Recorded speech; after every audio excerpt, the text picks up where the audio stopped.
نحمده ونصلي على رسوله الكريم. اما بعد، سورة النساء پارا نمبر 6 رکو نمبر 22 آیت نمبر 153 خلاصه د رکو پس داغین لفظی ترجمه. په دې رکو کې تسلی د رسول الله صلی الله علیه وسلم د اهل کتاب د طرفنا کوم اعتراضات دي، سوالات دي، د هغې جوابات دي. ناکار صفات د يهود او نصارا بیانېږي. په باره د حضرت عیسی علیه السلام د رب العالمین د طرفنا اعلان د علماء حق صفات. اعوذ بالله من الشيطان الرجيم. بسم الله الرحمن الرحيم. يسألك غارستانا اي پیغمبر صلی الله علیه وسلم اهل الكتاب، اهل کتاب یهود اور نصارا، دا خبر ان تنزل نازل کرتا علیهم پدوی بانی کتابا کتاب من السماء د اسماننا. رسول الله ته تسلی دا سدمر غټه خبره مګنه، ځکه چې دی خلقو د موسی علیه السلام نه د دین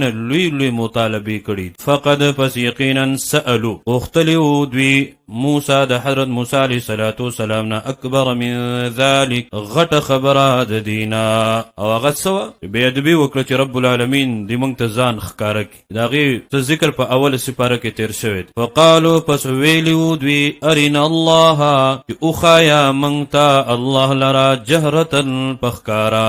بے ادبي وکړه. فاخذتهم الصاعقه نو ونیولو دوی لرا تندر بظلمهم په سبب د ظلم د دوی سر شهید دوی. دین علاوه دوی د سخی عبادت بندگی هم کړی ده. ثم اتخذوا العجل بیاونی ولو دوی سخی لرا په خدای توب باندې. من بعد ما رستو د دینا جاءتهم البینات راغلل دوی تا اخکارا دلائل، او د هغې باوجود دوی ته معافی وشوه. فعفونا نو معافی وکړه من عن ذلك د دینهم وآتینا او ورکړیو منګ موسی حضرت موسی علیه السلام ته سلطانا مبینا دلیل غلبه ښکاره، او موږ د دوی نه اقرار هم اخیستی و چې په تورات باندې عمل به کوئ. هغه اقرار هم دوی مات که. ورفعنا او پورته کړو موږ فوقهم پاس د دوی الطور غر د تور بمیثاقهم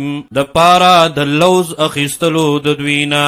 او بیا ورته موږ دا هم ویل چې بیت المقدس ته ورځئ نو په عاجزۍ سره انکسارۍ سره الله ته به سجده وکړي. هغې هم ونه منله، نافرماني وکړه. وقلنا او ویل موږ لهم دوی ته ادخلوا الباب چې داخل شئ په دروازه سجدا سجده کوونکي، او موږ پابندي ولګوله چې د خالي په ورځ به ښکار نه کوئ، عبادت به کوئ. خبره اونه منله، نافرمانی وکړه. وقلنا او ویل من لهم دوی ته لا تعدو چې مکوئ زیاته فی السبت په ورځې د حکم د خالقی. واخذنا او واخیسته من منهم د دوی نه میثاقا غلیظا لوز مضبوط. دا ټول لوزونه مات کړه، ګناهونو کې مبتلا شو، معاصی کې مبتلا شو. رب العالمین دوی ذلیل کړه، او په وجه د دغه ګناهونو، په وجه د دغه فرمانیانو د لوزونو د ماتولو رب العالمین حلال شیزونه په دوی باندې حرام کړه. فبما نقضهم میثاقهم په سبب د ماتولو د دوی لوز خپل لرا، وکفرهم او په سبب د کفر کولو د دوی بآیات الله آیاتونو د الله باندې، وقتلهم الانبیاء او په سبب د وجلو د دوی پیغمبرانو لرا بغیر حق پنا حقا. لوزونه مات کړه، انکار د الله د آیاتونو نه وکړو، انبیای په شهادت باندې ورسول. وقولهم او په سبب د دوی وینا د دوی قلوبنا چې زړونه زمون غلفن په پرده کې دي تک دې د علمنا، لن کې حقیقت داده. بل طبع الله علیها بلکې مهر لګولې ده الله په زړونو د دوی باندې بکفرهم په سبب د کفر د دوی. فلا یؤمنون پس ایمان را نوړو دوی الا قلیلا مگر لګ غوندي. وبکفرهم او په سبب د کفر کولو د دوی په نبوت د حضرت عیسی علیه السلام. وقولهم او په سبب د جوړولو د دوی علی مریم په حضرت مریم باندې بهتان عظیما بهتان وی. وقولهم او په سبب د دې وینا د دوی ان چې بشکا قتلنا المسیح وجلد من مسیح عیسی ابن مریم عیسی زوی د مریم رسول الله پیغمبر د الله دی. دوی ورته پیغمبر نه وایي خو تاسو چې ورته کوم پیغمبر وایي هغه من قتل کړي. د مسلمانانو عقیده دا ده عیسی علیه السلام ژوندی دی، الله اسمان ته پورته کړی دی. د قیامت د لوی نخونه یو ده عیسی علیه السلام به واپس ځمکې ته راکوزیږي، په ځمکه به وخت تیری، د هغې نه پس به هغه ته مرګ راځي.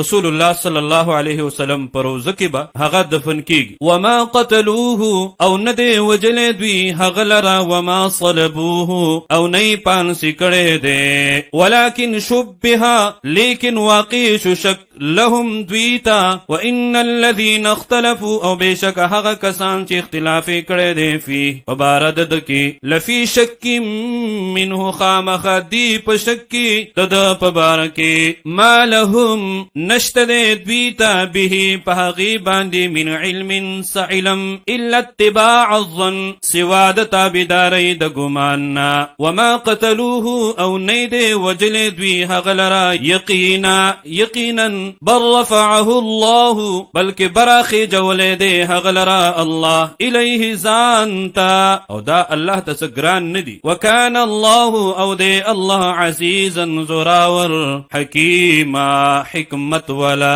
مفسرینو درې توجیه دلته بیان کړي. یو توجیه دا ده عیسی علیه السلام چې په کوم کور کې محاصره شو دغه مخالفینو یو کس دننه ورننیستلو هغه ته الله شکل او صورت عیسی علیه السلام ورکو هغوی هغه قتل که. دویم توجیه دا ده عیسی علیه السلام چې کوم خاص ملګري هغه ورسره ګیرو. عیسی علیه السلام فرمایي څوک به قرباني ورکړي هغه ته به جنت میلاو شي. یو کس ځان پیش کو هغه ته شکل او صورت د عیسی علیه السلام ورکړلی شو هغوی هغه قتل که. او دریم توجیه دا ده چې دوی کله دغه کور ته ورغله عیسی علیه السلام موجود نو الله اسمان ته پورته کړی و. دوی یو کس را ونیولو هغه قتل که وی واجه د هغه لاش یې چاته ښکاره نه کو دغه شان د پټې دفن که. او خلکو کې دا خبره عام کړه چې مونږ عیسی علیه السلام قتل که. دغه اولنی کوم دوه توجیه نو شک په دې خبره راغی چې یاره دې کور کې خو دوه کسانو عیسی علیه السلام وجلی شوی دی نو زمونږ ملګری څه شو؟ که زمونږ ملګری وجلی شوی دی نو عیسی علیه السلام څه شو؟ په دوو کې یو شته دی دویم نشته دی. دغې وجې نه دوی ته شک واقع شو. وان من اهل الكتاب او نشته دی هیڅوک د اهل کتابونه الا مگر لیؤمنن به خامخا ایمان براوړي به په هغه باندې قبل موته مخکې د مرګ د هغه نه. کله چې عیسی علیه السلام دنیا ته راکوشي ټول عیسایان به په ایمان راوړي چې بالکل اسمان ته اوچت شوی اوس راکوش. دویمه توجیه دا ده هر عیسائی چې کله وفات کیږي نو په وخت د ځنکدن کې دې خبره باندې دا پوهه چې عیسی علیه السلام اسمان ته ژوندی اوچت کړی شوی دی دغه عقیده راوړي، لیکن دغه عقیده په هغه وخت کې نه قبلیږي. و یوم القیامت او په ورځې د قیامت باندې یکون علیهم وی با هغه په دوی باندې شهیدا گواهی ورکوونکې. نو کله چې دوی ظلم وکړو سرکشي وکړه ګناهونه یې وکړه